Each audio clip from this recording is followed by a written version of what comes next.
চিন্তা করেন। তো এখন আপনারা আল্লাহ ভরসা মানে হলো কি, তাওয়াক্কুল মানে হলো উটে রশি বেঁধে রেখে তাওয়াক্কুল করা, মানে আপনি নিয়ম কানুন মেনে দোয়া করবেন আল্লাহ যেন দেয়। ধরেন আপনি সুস্থ থাকতে চান, দোয়া করছেন আল্লাহ আমাকে সুস্থ করে, বলেন আল্লাহ সুস্থ করে দাও। তার মানে হলো আপনি এখন সঠিক খান, আপনি নামাজ পড়েন 5 ওয়াক্ত, মসজিদে যান, রোজা রাখেন, তাহাজ্জুদ পড়েন, চোখের পানি ফেলে আল্লাহর কাছে কাঁদেন, এবং আপনি যেভাবে কায়িক শ্রম করতে হবে, যেভাবে রোদে যেতে হবে, ঘাসে হাঁটতে হবে, যেভাবে ঘুমাতে হবে সব মানেন, ওকে, রোজা রাখেন, সবকিছু তো মানেন এবং দোয়া করেন, তাইলে আল্লাহ কি দেবেন। ঠিক আছে? আর যদি তা না করেন, দোয়া করেন কিন্তু অনিয়ম করেন, তাহলে দোয়ায় কাজ হবে না, কারণ ওই অনিয়মটাই হলো যে আল্লাহ বলছে চেষ্টা যে নিজের জন্য করে না তার ভাগ্য আল্লাহ পরিবর্তন করবেন, আল্লাহ বলে দিয়েছে।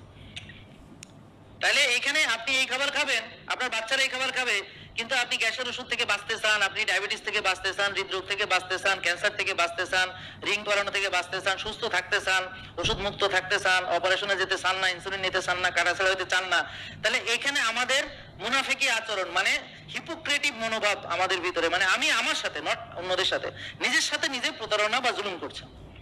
আপনার চাওয়া এক, চলাফেরা আর এক, এর জন্য আপনার মিসম্যাচ হচ্ছে। মনে রাখবেন, আপনি আল্লাহকে বিশ্বাস করেন কিন্তু নামাজ পড়েন না, তাইলে আপনি জাহান্নামে যাওয়ার জন্য যথেষ্ট। আর যে বিশ্বাসও করে না এবং অস্বীকার করে এবং নামাজও পড়ে না, তার জন্য আরো সুবিধা। আমি কি বোঝাতে পারছি? এখন ধরেন সে বিশ্বাস করে, নামাজ পড়ে, রোজা রাখে, হজ করে, জাকাত দেয়, কিন্তু সগলখড়ি করে আর জমির আইল ফেলে, তাইলে সে জাহান্নামী হওয়ার জন্য একটা গুণই তাকে নিতে ইনশাল্লাহ যথেষ্ট। নাকি বুঝেননি কথা? ঠিক একইভাবে আমাদের রোগীরা যারা খাওয়া, ব্যায়াম, ঘুম, মানে সবকিছু সঠিকভাবে চর্চা করে এবং আল্লাহর কাছে দোয়া করে সাহায্য চায়, তো আল্লাহ তাকে সুস্থ করে দেবেন ইনশাল্লাহ। কিন্তু আপনি সব মানেন, কিন্তু আপনার ভিতরে একটা নিয়ম রয়ে গেছে, সেটা হয়তো আপনি ব্যায়াম করেন না, অথবা রাত জাগান, অথবা দুধ চা ছাড়তে পারতেছেন না, মনে করেন কোনো একটা, যে কোনো একটা জায়গায় যদি থাকে, সেখানেই আপনি রোগ হওয়ার জন্য ওই একটা নিয়মই যথেষ্ট। যেমন শুধুমাত্র চগলখড়িদের শাস্তি কি জাহান্নামে, সেটা দেখেন। গীবত করা যারা করে তাদের শাস্তি কি দেখেন। তাহলে একটা লোক সে নামাজ পড়ছে কিন্তু গীবতও করছে। ঠিক একই রকম ভাবে আপনার খাওয়াটা তার হয়তো ঠিক আছে, সে অল্পই খায় কিন্তু নষ্টটা খায়। সে খায় কম কিন্তু ব্যায়ামও করে না, বুঝতে পারছেন? সে বেশি ব্যায়াম করে কিন্তু ব্যায়াম করে সে পিজা বার্গার খায়। সে ব্যায়াম করে ভালো খায় কিন্তু রাত জাগে। তার মানে অনেকগুলো কম্পোনেন্ট একত্রিত ভাবে যদি আপনি সঠিকভাবে না মানেন, তাহলে আপনার রোগী হওয়ার জন্য একটা ছিদ্র থেকে যায়, ওখান থেকে রোগ ঢুকে পড়বে। যদি কোষে জায়গা না থাকে, তাহলে রক্তের চিনি কোষে ঢুকবে, কোষ ইনসুলিনকে বাধা দিবে। বলেন ইনসুলিন রক্তের চিনি কোষে ঢুকায়। বলেন আমরা চিনি জাতীয় খাবার খেলে, ভাত, রুটি, ফল, দুধ ইত্যাদি, রক্তে চিনি আসে, তো রক্তের চিনি ইনসুলিন কোষে ঢুকায়। কোষ খালি থাকলে ইনসুলিন কি করে, তার কাজ সঠিকভাবে করতে পারে, আর ওই খাবার থেকে আমরা শক্তি তৈরি করে সুন্দরভাবে চলতে পারি। তাহলে যার সুস্থ মানুষ, সে খাবে, খাবারটা শরীরে প্রবেশ করবে, সেখান থেকে শক্তি তৈরি করবে, সে এই শক্তি দিয়ে চলাফেরা করবে, তার কোনো রোগ নেই। কিন্তু যার কোষে জায়গা নাই, বলেন কোষে জায়গা নাই, বেশি খাই, খাই জমাই, ব্যায়াম করি না, কায়িক শ্রম করি না, টেনশন করে রাত জাগি, তো যার ফলে কোষে ওভারলোড হয়।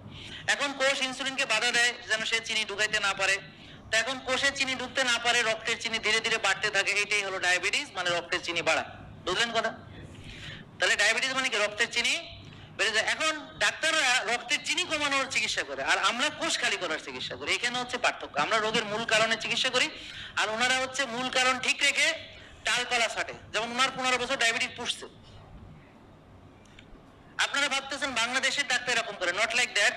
আফ্রিকার ডাক্তার, সৌদি আরবের ডাক্তার, তারপরে হচ্ছে ইটালির ডাক্তার, আমেরিকার ডাক্তার, কানাডার ডাক্তার, অস্ট্রেলিয়ার ডাক্তার, সারা পৃথিবীর সব দেশের ডাক্তাররা একই প্রোটোকল ফলো করে। এবং এটা হলো একটা মেডিকেল স্ক্যাম তারা করেছে, যে ডায়াবেটিস রোগীকে রোগ পোষার জন্য তারা 6 বেলা খেতে দেয়, তারা ওষুধ দেয়, এবং কোষ খালি না করে কোষ ভরাট করে। সে ফর এক্সাম্পল ধরেন এই রোগীটার ডায়াবেটিস আমি ধরলাম, এখন তাকে ওষুধ দিয়ে জোর করে রক্তের চিনি কোষে ঢুকালাম, তাহলে কোষের ওভারলোড আরো বাড়বে। তো এইভাবে তার ধীরে ধীরে যত দিন যাবে সেই রোগীটা আরো রোগী হবে। আমার কি বোঝাতে পারছি? তো এখন ওনার রিং পড়াইছে হার্টে কেন? কারণ এই যে অতিরিক্ত চর্বি রক্তনালীতে জমে তাকে রিং পড়াইতেছে। এখন কেন জমছে? কারণ সে তো 6 বেলা খায়, তার তো ডিসিপ্লিন ঠিক করে নাই, সে ফোকাস করছে তার কর্মে, তার ব্যবসায়, তার আয় উন্নতিতে, হ্যাঁ সেগুলোতে সে ফোকাস করছে। সে নিজের জন্য মানে ফোকাস করে নাই, নিজের শরীরের দিকে ফোকাস করে নাই, মানে প্রায়োরিটিতে তার লাইফ এবং তার শরীর ছিল লিস্টের নিচে, আর উপরে ছিল তার প্রতিষ্ঠা, তার নাম যশ খ্যাতি, টাকা পয়সা, হ্যাঁ ধন দৌলত, ব্যবসা বাণিজ্য, আরে বাবা আমি এই সেই নানান কিছু। তার এই দুনিয়াতে প্রতিষ্ঠার জন্য তার সব জ্ঞান ছিল, কিন্তু সেই জন্য সে স্যাক্রিফাইস করছে, নিজের কুরবানি দিছে নিজের হৃৎপিণ্ডটাকে। এখন ডায়াবেটিসের চিকিৎসা কিভাবে করে? চর্বি বাড়াইয়া শুধু চিনি কমায়। কিরকম? 6 বেলা চিনি খেতে দেয়। আপনার বিশ্বাস হয় না? আমি দেখাচ্ছি। এই দেখেন সকালে খেতে দিছে হলো আটার রুটি 3টা ছোট পাতলা, সকাল 7টা 8টার ভিতরে। মানে কি রুটি মানে কি সবাই বলেন? চিনি। তারপরে ডিম কুসুম ছাড়া, আচ্ছা। তারপরে ডাল অথবা ডাল 15 গ্রাম, তারপরে সবজি ইচ্ছা মতো। এরপরে 11টা বাজে আবার মুড়ি বিস্কিট খই ইত্যাদি, সাথে মানে কি আছে বা ফল আছে, ওকে। দুপুরে 2টা 2:30 বাজে ভাত, মাছ মাংস ডাল এরকম শাকসবজি। আবার মানে চিনি কয়বার খেলো? এই পর্যন্ত 3বার। আবার হচ্ছে বিকেল 5টা 6টায় মুড়ি বিস্কিট খই মানে ইত্যাদি, তার মানে আবার চিনি। এবং কয়বার হলো? 1 2 3 4। এরপরে রাত 8টা 9টায় রুটি ডাল মাছ বা মাংস। কয়বার হলো? আর ঘুমানোর আগে দুধ, এবং রাতের খাওয়ার 1.5 ঘন্টা পর মানে 11টা বাজে দুধ খাবে। তো এখন সারাদিন চিনি খাবে, রক্তে চিনি আসবে, আর ওষুধ দিয়ে চিনি কমায়, চিনি মাপবে,